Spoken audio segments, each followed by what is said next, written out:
Music is not a cure for broken bodies. You shouldn't expect that. But a balm for broken souls. Vivienne Mourdants. Dead. Marcel. Dead.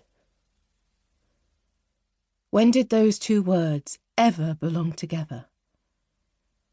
Apoplexy, Harford had said, and somehow that made it more real. Believable, at least. Marcel was not one to do things quietly. A quick, dramatic ending would be his way. Harford's aged hands spread the pages of a Beethoven sonata across the Broadwoods music stand in the morning, the long, narrow point of his nose in profile beside me. "I assume you can read music as well." I stared flaming arrows at him, this man who had manipulated things to go his way and gotten me into life's worst bind.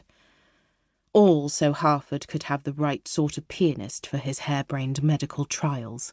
Grief closed over my head, like the Red Sea whooshing back over the dryness after God removed his restraining hand. There truly was no plan now. My one last hope of rescue, my constant guardian, was gone. It felt as though my last parental anchor had been cut loose, and I was adrift.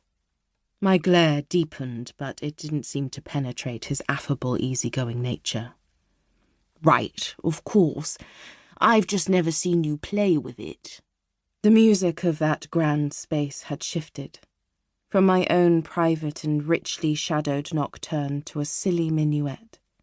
The space seemed entirely new, gaudy almost.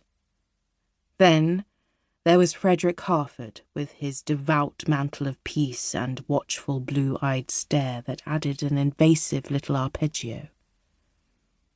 "I've spoken to Dr. Turner and convinced him to let us try our hand with his chronic ward patients. I assume you will not mind."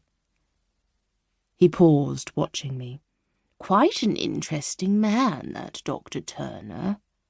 His eyes gleamed with the mischief of an old man, but I did not return his smile.